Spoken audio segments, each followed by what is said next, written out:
BenQ reached out about a month ago and sent me their new 27-inch 144 hertz gaming monitor. This is the EX2780Q. Now, as always with all of my videos, I always approach them from a consumer, from a gamer perspective. So as somebody who would be going in and buying this monitor, is this thing worth its weight in gold? Currently, the price on their website is listed at $449, but when you go into Amazon and Best Buy, you're usually paying about $500 to $600. So anywhere in that range, I actually think $449 is a solid price for this monitor. Now, everybody has a different preference when it comes to monitor design and features that come with them. My preference is, you guys probably don't know, as this is my first time doing this, my preference is very thin bezels. And when you pull this monitor out of the box, the first thing you notice is this copper finished huge bar on the bottom of the monitor. Every other bezel around it, it looks pretty thin, but when you get to that bottom, it's definitely a chunky boy. And the reason for this is because it comes built in with a set of speakers. Now, for me personally, when I buy gaming monitors and when I game on PC, and that's the primary use is gaming and video editing, I usually listen to all of my audio through a headset, through a mixer, and that's usually it. When it comes to speakers, I don't really have any connected to my system. For those people who want to have a speaker system connected and might not have the desk space for it, I could understand how this might appeal to you, but for me personally, this is just not something that I'd be looking for when I'm buying a monitor. Now, this monitor also comes with a remote that you can use to change inputs, as well as the volume, essentially like a little TV on your desk. However, there is a little knob at the bottom left corner of the monitor, just underneath it. You can kind of scroll. If you're right there, you don't need to use the remote. You can just kind of change the volume, and it works pretty well. Now, the speakers themselves, again, I don't really expect much quality when it comes to like built-in monitor speakers. These ones aren't bad. They're nothing to write home about. They do sound okay in most scenarios. I played games on this monitor as well as watched like stuff like Netflix or watched a movie, and it's okay.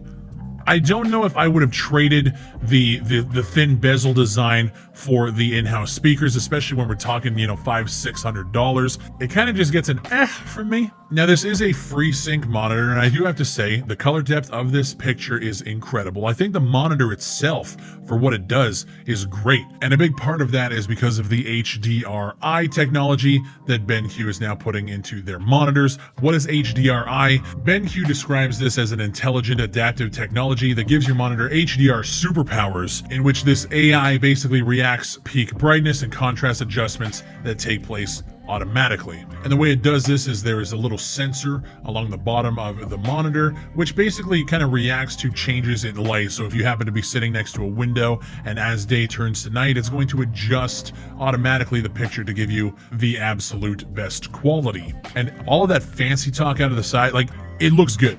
I've used other monitors in the past. I have another monitor sitting right next to it. It's a little bit of a larger monitor, but again, I think the BenQ does actually have a better picture than the LG that is sitting in front of me. I use the LG because it's bigger, but this for a gaming monitor, I think would blow it out of the water. It has two HDMI ports, a display port, and a USB Type-C port as well. Now, I've seen this concern being brought up that that's not really a lot of ports, especially for the price that you're getting. For me personally, not a big deal. I use the display port. It would be nice to see another display port as well, just to give you more options, especially when we're talking about, you know, $600-700 with all the taxes. That's a pretty expensive monitor, especially for a 27-inch. I've seen larger monitors, maybe not as many features with the speakers, but I've also seen them have adjustable stands, which is another problem that this monitor has, is the fact that the stand, even though it looks crisp, it looks clean, if you are one of those people who do use stands, you can't adjust the height of this one. You can adjust the tilt just a little bit, but there's really not a lot of customization there,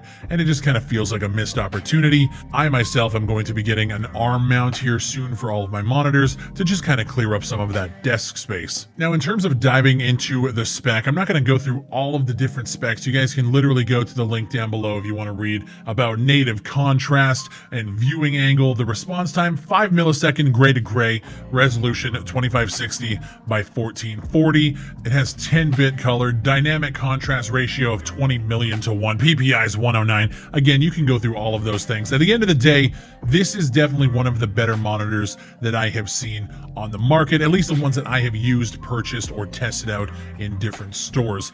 The biggest problem with this monitor that I think a lot of people are going to agree on is its price.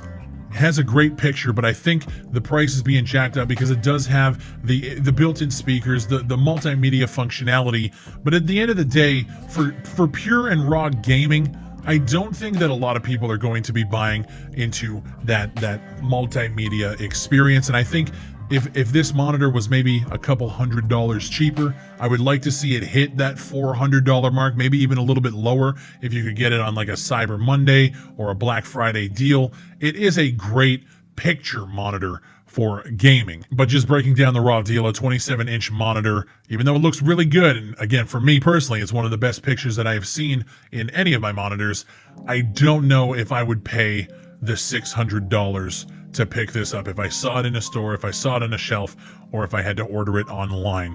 And that's just kind of where I'm at with it, guys. I don't believe in doing 12 to 15 minute reviews on tech. You guys want to know exactly how I feel and exactly what the cost is, what this thing offers that other things don't. And when it comes to tech reviews, I just want to give you guys my true and honest opinion. I took some time with this one. I think they wanted the video a little bit quicker than I did, but I wanted to really make sure that I spent a lot of time with it, tested it, and gave you guys my honest feedback. Personally, if this thing was $400, I would be over the moon.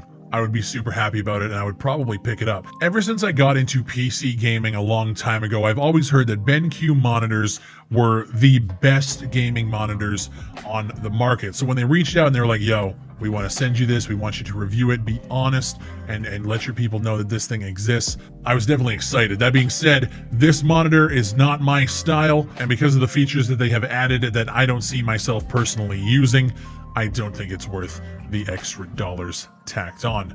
My name is Big Fry. Thank you guys for watching. If you guys do want to check out this monitor, the link to the BenQ website is going to be down below. And a huge thank you to BenQ for sending me this monitor to do a review. This is the first time doing a tech review, and I'm glad it was with them.